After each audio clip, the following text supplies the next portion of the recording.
There will be many times when you need to draw an arc. An arc is a portion of a circle or an unclosed circle. Maybe it's a circle that's been broken. It's not all of it, it's just part of it. Also keep in mind, if you have a circle object in AutoCAD and you break it or you delete part of it out of there, it actually changes object types. It changes from a circle to an arc. There are many ways to draw an arc, very similarly to the way we draw circles, only there are a lot more options. So you make sure to pick the one that suits your situation the best. Now by default, the arc command is drawn with the 3-point method. So if you type in the word arc, A-R-C, if you just type in the letter A, you can get to the command. Or if you come up to the ribbon and go to the Home tab with the Draw panel, you click on the Arc button. Now it's drawn with a 3-point system. You pick your first point, you pick your midpoint, and then you pick your last point, wherever that's going to be. That's how you draw an arc. It's very simple, and a lot of times that's going to work out best for you. Now when you start the Arc command, you'll notice that it has some options called Center.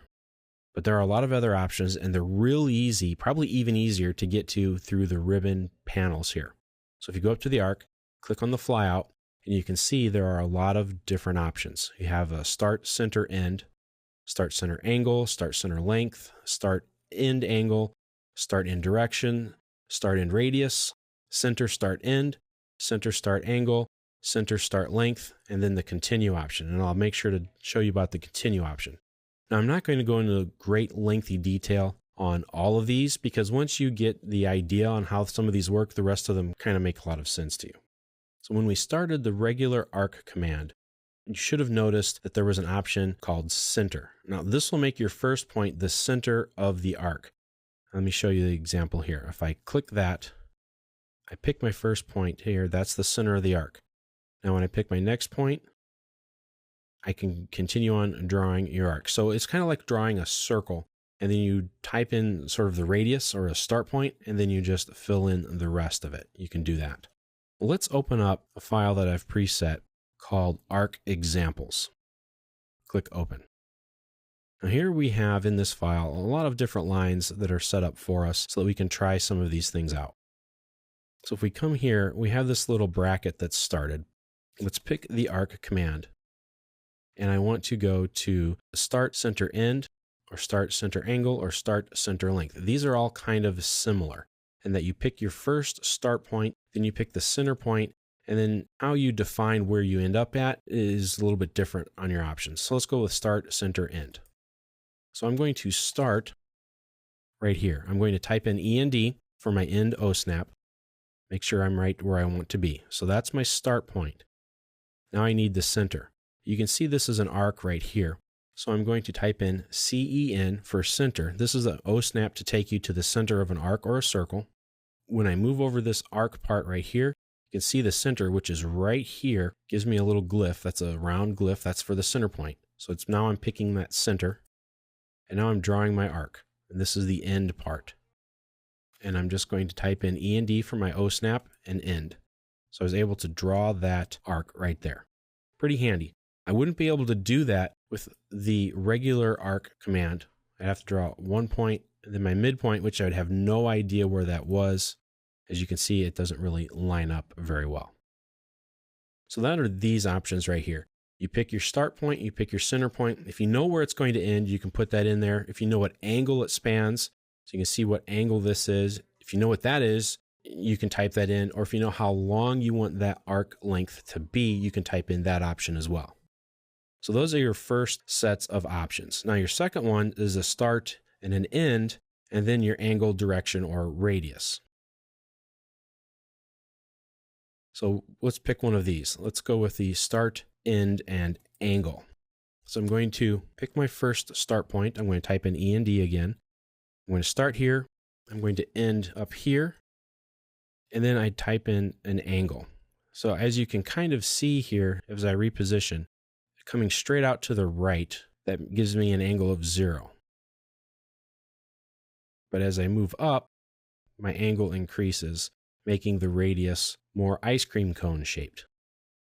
So if I know what that angle needs to be, I can just type that in, or I can just pick a point, and it makes a nice little pie shape.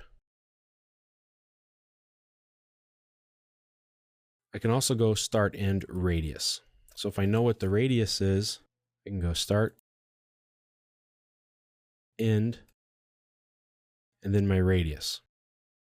So if I know what that distance needs to be, what the radius is of my circle, I can type that in.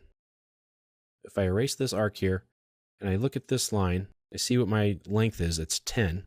Let's assume that this is going to be the center point of my arc. And I choose my start, end, radius option. Type in END, pick this point,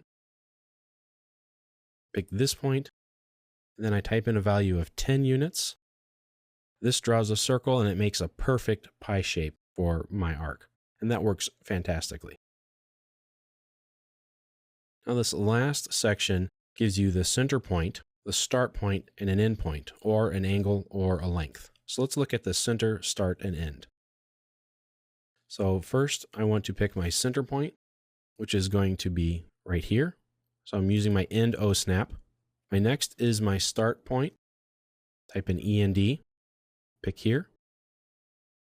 Now there's one thing to keep in mind with arcs. When you start an arc, regardless of how you start it, it is always drawn in a counterclockwise direction. So if I do this, this will draw a very large upside down Pac-Man looking shape. But if I want my arc to come through this middle part, I have to hold down the control key, and that will switch my direction, and I can just draw it again. So if I type in END, then I hold down the control key, I move over here, and it'll snap to that point right there. So which one of these arc methods do you use? Well, it depends on what information you have and what you want to draw. How do you know that? You just have to look at it. You have to see, like in this case here, we knew the center point, we knew the end point, and we knew the start point. So we were able to use that option. Here, with this method, we used these first options. We knew the start point, we knew a center point, and we knew an end point. So a lot of these are the same thing, start, center, end. You see here, start, center, end. They're just in different orders. You have a start, end, angle, direction, or radius. So it also depends on what you have and what order in which you can get to that information. It's just a matter of trying it out and getting used to it. Now that continue method that I wanted to talk to you about is a nice little thing. If you draw an arc and then you want to continue that arc, meaning not lengthening the arc or anything like that, but you want to draw another arc that starts from that same point, click the continue option. This will draw another arc that's tangent to the last one you drew. It'll only draw one and then the command ends. Now you can't press enter to restart it. That'll just restart your arc command, but it will not be continuous. So you have to go back here manually, click the continue button, and keep drawing it that way.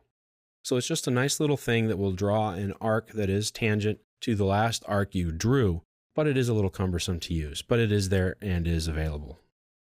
So as you can see, there are a lot of different ways to draw arcs, and you need to use the method that's best for your specific situation based on what it is you want to achieve and what information you already have.